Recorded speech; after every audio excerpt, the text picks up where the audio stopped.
So this is the beginning of the new quarter. We're going to start talking about cycles.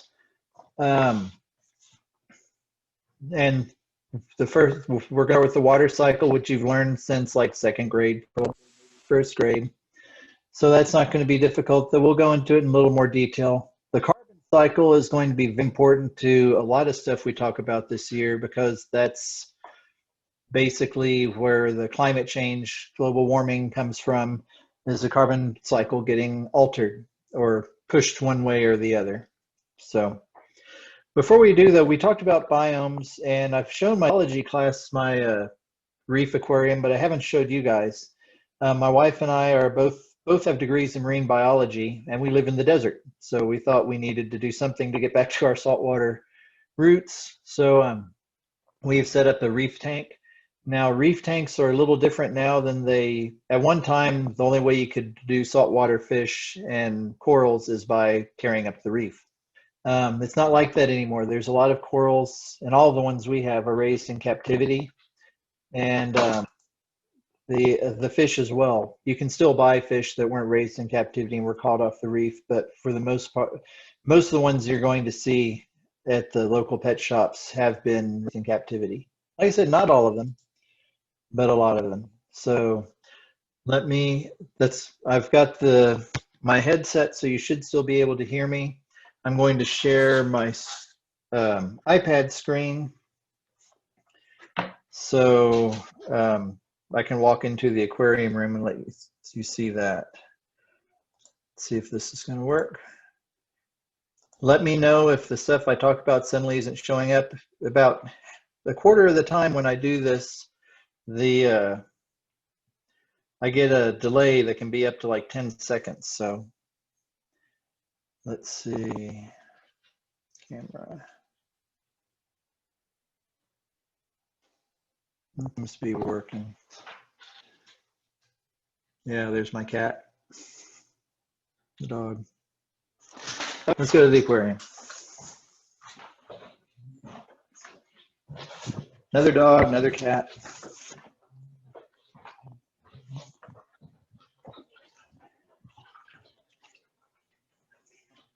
Okay. So this is not a coral reef, obviously. It's trying to bring coral reef animals into the house. You can see the fish, those are all to live on coral reefs. Of course, there's the clownfish and the dam fish. And there is goby, sharp-nosed goby. Now we have a couple different kinds of corals here. The lights have just come on, so a lot of them aren't awake yet. The ones I've retracted their polyps in. This is a soft coral.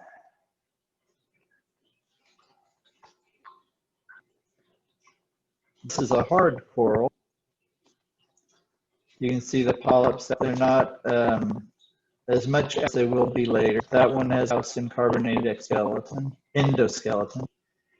Yes, you don't really like endoskeleton or exoskeletons or corals. It has a skeleton made of calcium carbonate. There's another one. Hasn't quite opened up. You see the little dots.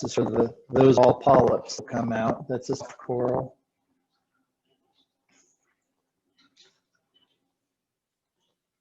Another set of soft corals. And here, that one is soft coral. But this tube worm, and over here you see more soft corals. Everyone's a different species, and most of them we have in here have grown or spread since we've put them here. And it's kind of neat. These here, you can actually take one, cut into 4 pieces, and let them back into the tank. You'll end up 4 new ones. We have to do that because it's multiplied on its own. It's the goby.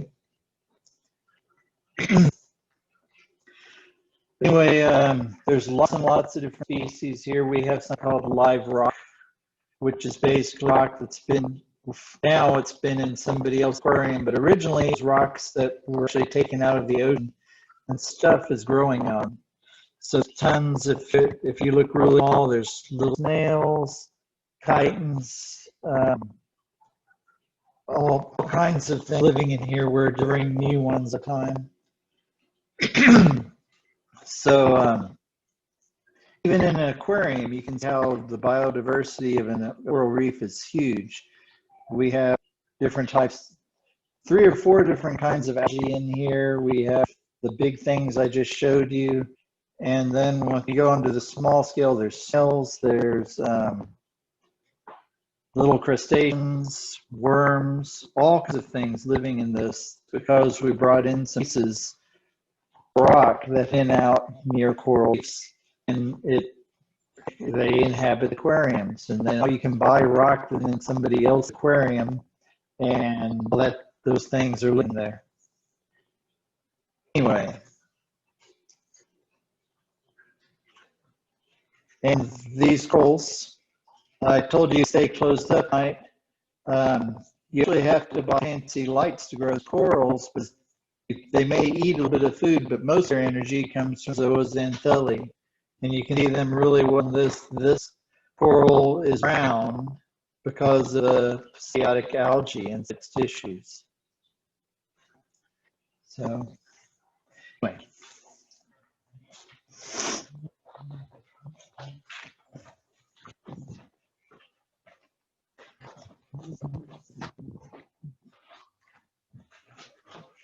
It looks like it's still been working.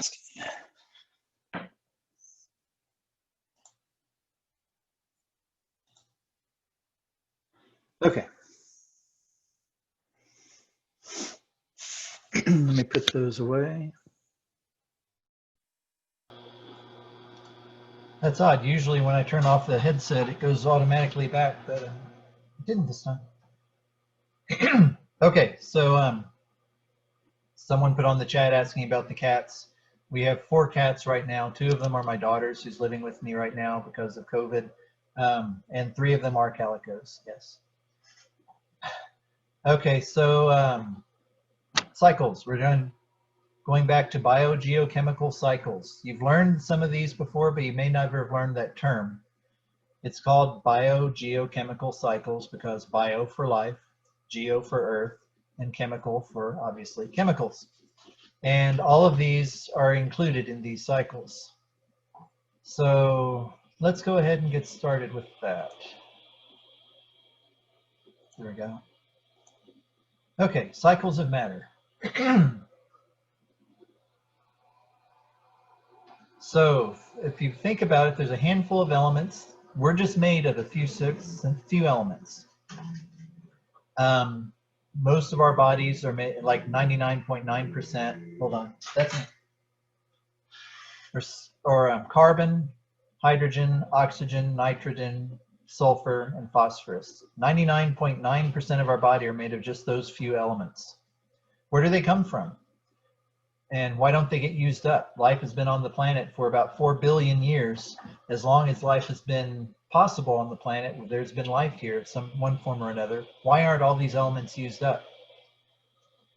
And it's because they get reused. The water in your body, the carbon in your body has been in many, many living organisms throughout history. We talked about energy. It's just a one-way flow. You've got your food pyramid, and at the bottom you have your producers. Energy goes up to the primary consumers, secondary, tertiary. It doesn't turn around and come back. It just goes on until it's dissipated as heat.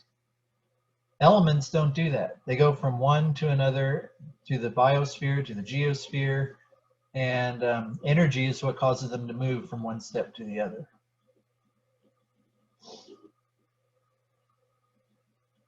And like I said, they involve biological processes, geological processes, and chemical processes.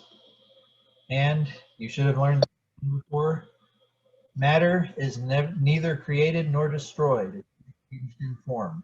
The law of conservation of matter. Does it sound familiar? And it's not entirely true because you can change matter all the way into energy, and energy can become matter, but in rare cases. But for the most part, we're stuck with the elements we have. They were made some of them were made during the Big Bang, hydrogen and helium. Others were made in the hearts of stars, and when the stars went supernova, those elements were scattered through the universe and condensed to make the planets, all of that kind of thing. But on Earth, except in nuclear power plants or laboratories, or in the Earth and a couple of radioactive elements, if you have one element, it doesn't change into something else. Like I said, there's exceptions, but the stuff that we're interested in, for the most part, 99.9% of the time, it's not the carbon you have is going to stay carbon forever.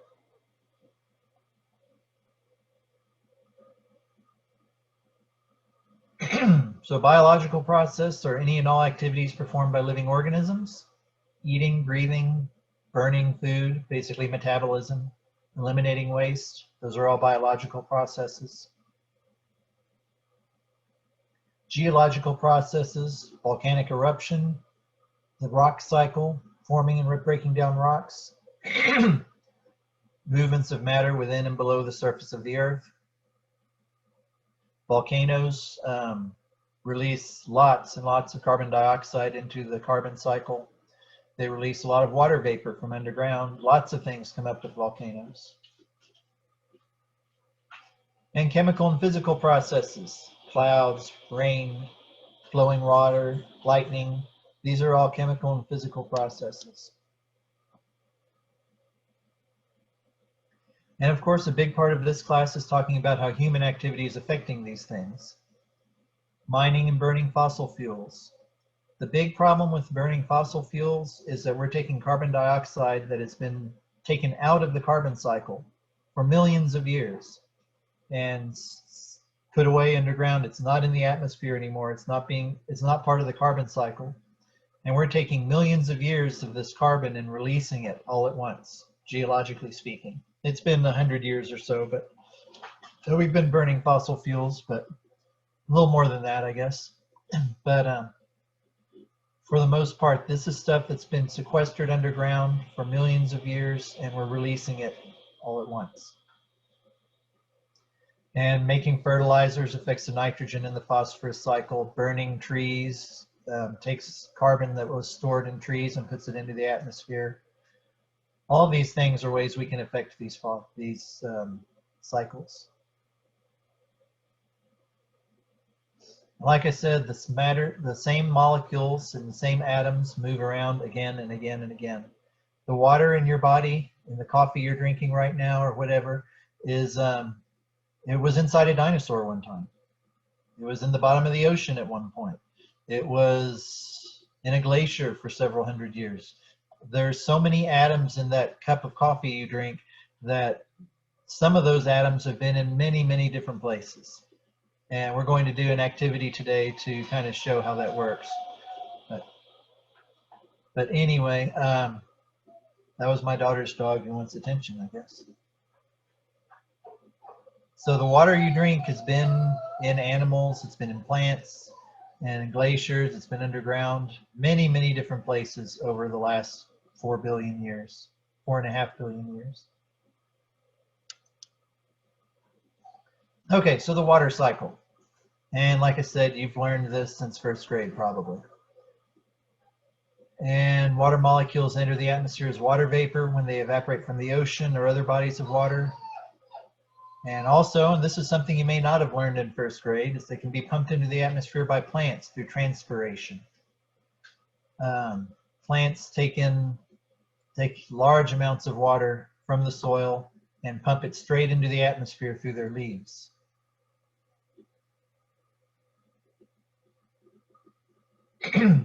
Okay, so if the air with the water vapor in it cools, you get the water vapor condensing into tiny droplets, which we call clouds, condensation.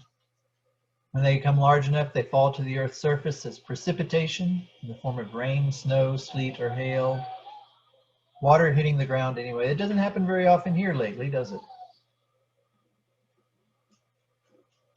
This is a demonstration of transpiration.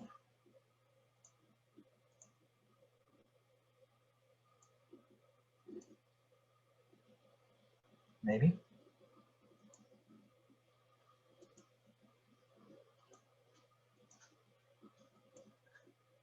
Maybe not. Okay, let me find it and get it to work for you.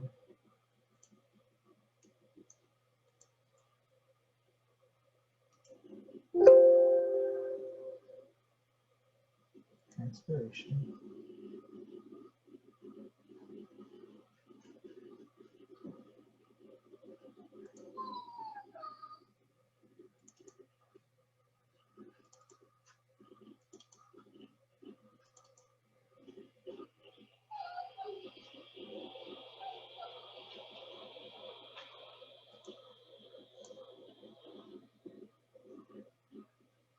Okay, let's try that again.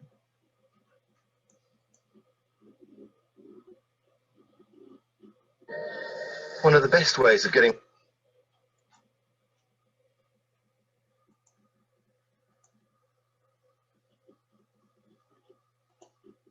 Okay, sorry about that. But it's a good demonstration, so I want to make sure to show it.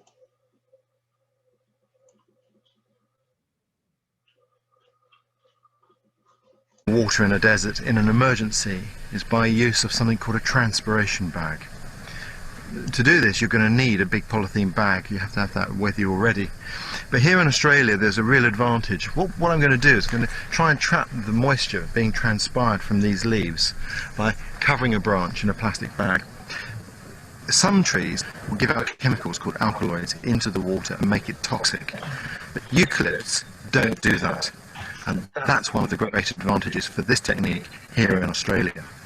What I'm looking for is a fairly bushy branch on this sapling that's facing north, so it's going to get good sun, and I'm going to need to trim it up a little bit to get rid of some of the excess branches that I don't need.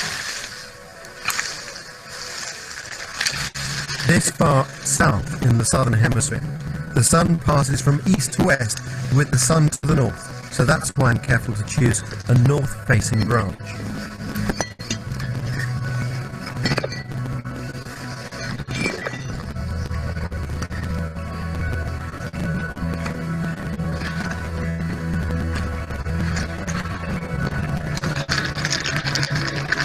It really pays to take your time, getting as many of the branches in as possible so that you can trap as much of the life-giving water that this bush will transpire.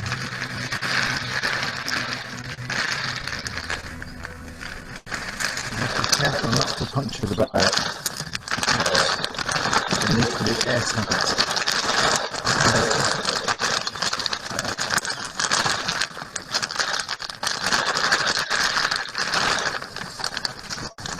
Seal this end as well as possible. So I've got quite some length to tie that firmly. I'll leave that long so that if I have to retighten it, I can. Now, down at this end.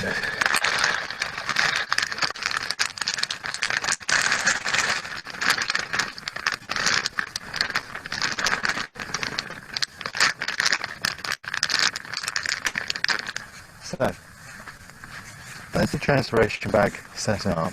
What I've created here is a reservoir to collect the water by just narrowing the bag here. And what I'm going to do now is adjust this cord so this is hanging down at the lowest point.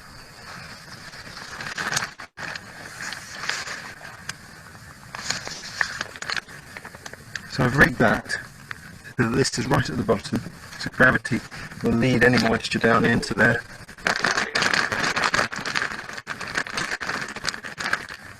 Good. And you can already start to see moisture forming on the inside of the bag as the tree transpires. It's like a greenhouse, trapping all the moisture transpired from the leaves, and then that finds its way down in here. And of course we can shake it and tap some of the moisture so that it'll run down. So we're just going to leave that now in the sun to do its work. Oh, I've got a hole there, look, that's not good.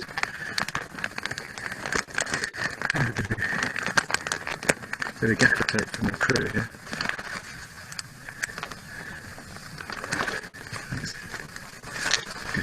Use that to do its job. Well, you can see huge amounts of water coming out of this little thing. As the sun climbs, the heat rises towards 40 degrees and the transpiration bag begins to work.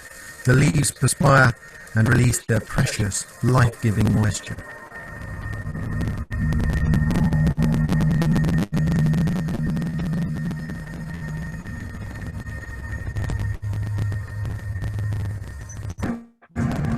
Okay, time to see if I have enough for a life-saving drink. But let's have a look at the transpiration bag, and I'm really pleased with that result. In fact, the reservoir hasn't been big enough. There's a good amount of water here, and a lot more that I can tap down off of the branch. This is my choice of technique for an emergency here. You could have 20 or 30 of these bags stashed away in an off-road vehicle without any difficulty, should the need arise. And all you have to do is put them on the branch and let the sun do the rest. Fantastic. Well, I'm going to see how much there is in there. Normally you'd save the bag and open it carefully, but I don't have to. And I'm just going to cut it.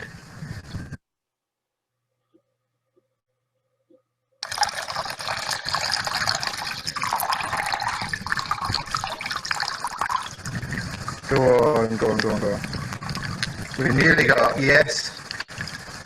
My mug's calibrated, and that's half a litre of liquid for virtually no effort whatsoever.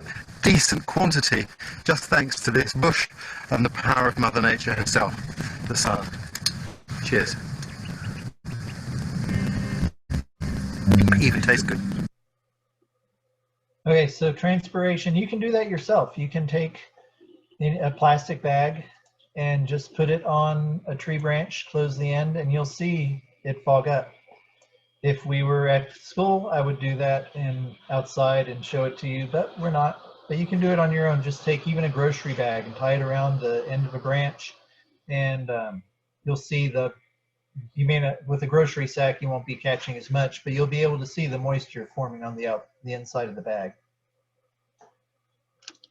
Okay, so on land, some precipitation flows along the surface and run off until it enters a river or stream and carries it to the ocean or the lake. Precipitation can also be absorbed into the soil and is then called groundwater.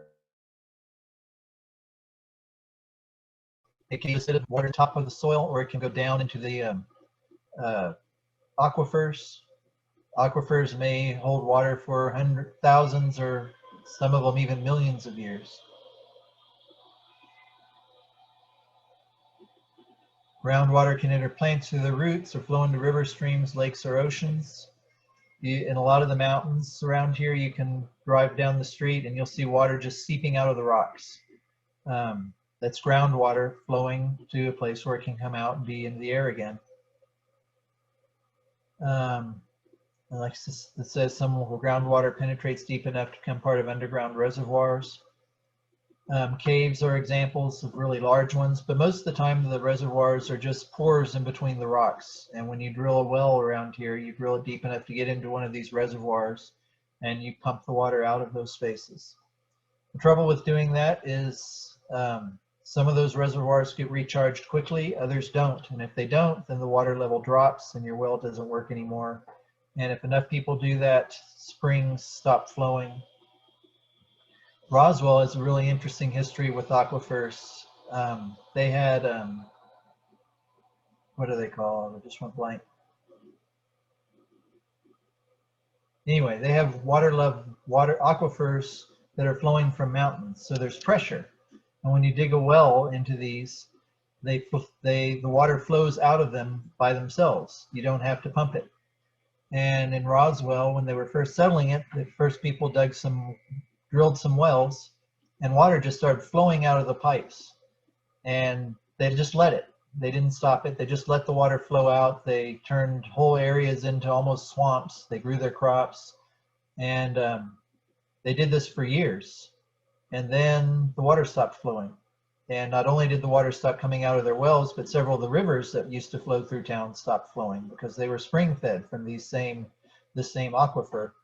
And so it totally changed the biomes of the area. You had this nice river biome for a while, and now it's totally gone. And the farmers had to drill deeper to get water from different layers.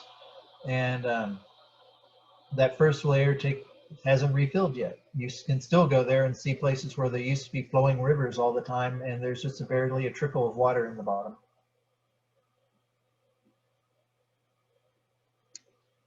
Okay, so that's the water cycle, which you're very familiar with, I'm sure.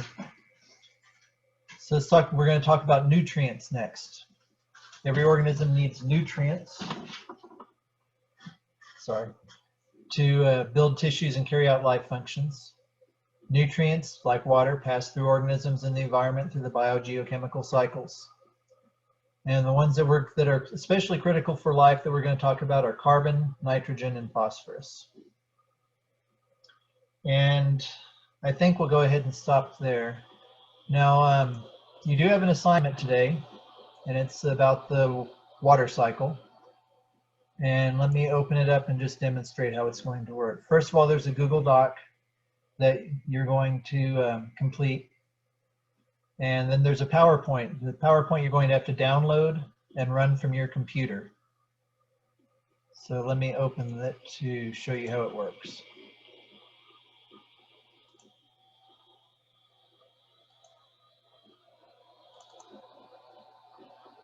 Now, normally we would do this in class with dice and things like that, but again, we're not in class, so.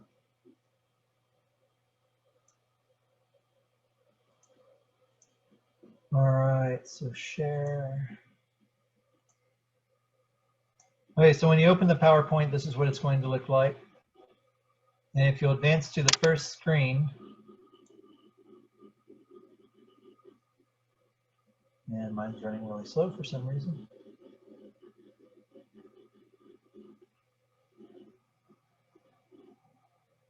Okay, so this is what you're going to see. This is a die, and you click on it. Hopefully yours will run faster than mine is running right now. It was really much better before. You click on it once, and it cycles through. You click on it again, and it stops at a number. And so you'll go over here, and you'll click on the number that your dice is on.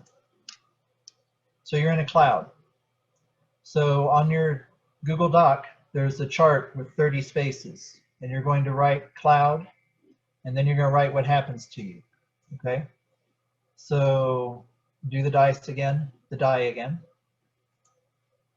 So now we're on 6. So water remains as a water droplet clinging to a dust particle, stay. So if you click on it, it keeps you at the cloud. So your next column, for the first one, you started in the cloud and you write stay. The next one, you write cloud again, and then you'll click on this. And I stayed again. You may stay for a long time. That's what happens to water molecules. They stay in one place sometimes. Anyway, you're going to do this 30 times. And it may be difficult. You may have to jot things down on a piece of paper unless you can set up a different desktop to where you can see your Google Doc and the presentation at the same time. But if not, just jot it down on a piece of paper and then you can go on. See, I got a 5 this time, so water condenses and falls to the ocean. So now I'm in the ocean. So for the third spot, you'd write ocean, and you just keep doing this 30 times. And so I stayed in the ocean. And if you look at all the choices, you may get stuck in the ocean for a long time. The ocean's big. Water spends a lot of its time in the ocean. Anyway, so on the Google Doc, there's the chart to fill in. Then it asks you to sketch the water cycle and put the numbers. So like the first one, I would put a 1 by the cloud, and then 2 is also in the cloud, 3 is in the ocean, and then you just move right down your path. And the easiest way to do this is going to be to sketch it on a piece of paper, take a picture of it with your computer, and attach that to the Google Doc. Okay. And then there's some questions after that. Okay. Any questions about that? It should be pretty easy. Okay, so when you click on the PowerPoint on Schoology, it will say document conversion in progress. I honestly have not waited to see what happens if you keep doing that, but if you'll download it onto your computer, you don't have to worry about that. I have no idea how it will run on Schoology or if it will run on Schoology. The easiest thing to do is just going to be to download it and then run it from your computer. Okay, Robin? Okay. And it might run if you leave it, but it says it might take 10 minutes, and I wasn't patient enough to leave it and see what happens. So just download it and then run it from your machine. Okay? Any questions? All right, so that's where we'll end for today. If you have any questions, you can stick around and ask me. Otherwise, have a good day, and we'll see you on Thursday.